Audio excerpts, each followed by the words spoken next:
Ben Westo from Tackle World and Rocky, how are you? Listen, yesterday I put together a clip for you guys on my mobile phone in the shop of how to rig a Xeric Live Cherubin with a stinger rig. Now it's a little concept that I've come up with that I do that's quite successful when I chase barra. So I thought I'd share it with you guys. Unfortunately it was out of focus, so it didn't really come across too well, but I also didn't realise how popular it was going to be. So today I thought I'd put together a better clip for you guys on the Garmin Vert. That way it can be shared around and it might become a bit more clear on how I'm actually doing this rather than watching it on a mobile phone in a blurred state. So firstly what I'll do is I'll run you guys through the components again briefly, and then we'll go in and how a bit more detailed on how I like to rig these bad boys. Now I've run out of the live cherubin, so I've decided to go with the Ecooda live shrimp that I've got lying around. So firstly, as I said, you will need an Ecooda live shrimp or a Xeric live cherubin, as I did yesterday.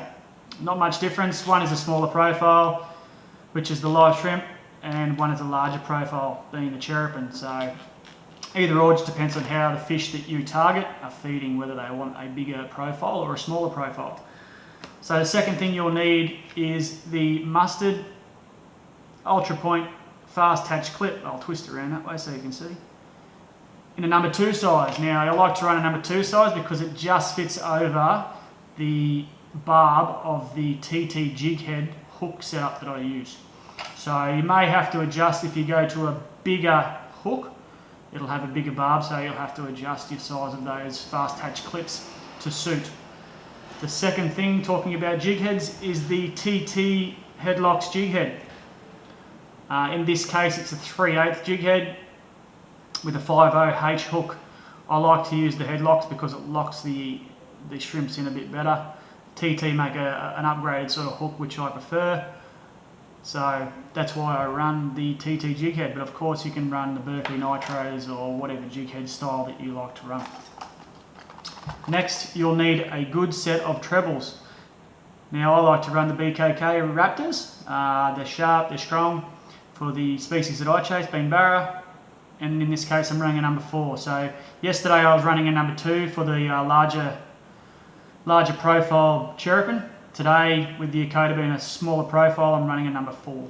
So you just have to match the lure to the treble, and that's the case with most lures. The next thing you'll need is a good set of split ring pliers, or just a small set of pliers. So when you attach the treble to the fast attach clip, it's not going to tear apart your hands or be quite difficult to put on, because they are quite difficult to put on.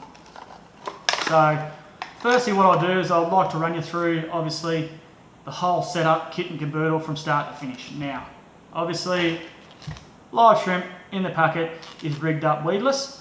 So first thing I do is get them out of the packet and take that weedless hook out. Now weedless are great, so I like to keep on my hooks so you can reuse them weedless, but in the case of the way that I fish, I don't like to run a weedless hook. The hookup rate's poor, so that's why I go with the TT jig head. So firstly what I'll do is internally in both the cherubin and the live shrimp there's a rattle, a small glass rattle, and all you need to do is you'll feel it in the nose, is just push that out of the front of it. You'll see it coming out there. So I like to pull that straight out. Now, rattles can be good for all sorts of things like reaction bites and stuff like that. To be quite frank, the only reason I do remove it is because it fouls the TT hook when I put it through the nose of the soft bait. So I do away with the rattle, I don't use the rattle.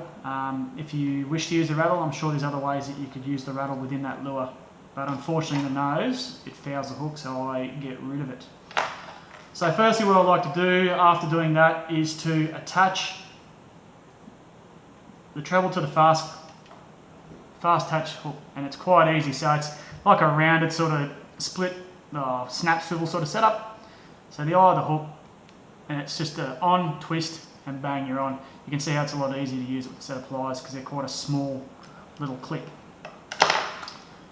Then TT jig head straight into the already existing hole that the old worm hook created in your shrimp, straight through to the guts of the Ecooda. You'll see the hook point, get it round here, see the hook point come through, and bang. Push that nose down on top of the jig head. So basically what you have there in that third step is a jig head hook through the Ecooda prawn upside down. Then it's just simply grabbing a fast attach clip, ensuring, and this is the way I like to do it, you can play around with yourself, that the two hooks lay side on to the body of the Ecooda shrimp. So I'll hook this on and you'll get an idea of what I mean. So straight over like that, and basically all you'll be doing is whacking that over that. And the reason why I like these fast attach clips is that it's quite of an effort to get it over the top of that barb. And obviously when you're fighting a fish, in particular barra, who like to jump, then you're quite confident that that fast attach clip isn't going to go over the barb when he's dancing around like an idiot. So then twist your jig head around and your hook, and then there should already be an existing hole there from the old worm hook. So it's just a matter of putting it through the back there, bring it round like a normal soft plastic, straighten him up so it looks good, and then presto, you're done. And that's what I was explaining before about having that treble, the two sides of that treble running either side of your bait. The only reason I don't do it the other way is because I think it affects the action. So when you're hopping it along the bottom, I think it affects the action, but that's something that you can play with and you can adjust to your style of fishing. Now, I saw guys mentioning on the clip yesterday about using these guys at the reef. These guys are great to be used anywhere. They're great for any species. I've seen a lot of reef species like coral trout and stuff very receptive to them. I also think that down south it may be useful for some of the cod guys who chase cod down deep, just for a different profile, different action, maybe something to stimulate that bite. So yeah guys, listen, share it around. I'm glad that it took off yesterday and everyone was so keen on it and it got shared around, so by all means share it around. Like I've always said, you know, knowledge is power and knowledge is hopeless unless it's shared. So, you know, hopefully I can put together a few more clips like this. But by all means, share this round and share the love and get on it. Happy fishing and good luck on your next trip. See you later.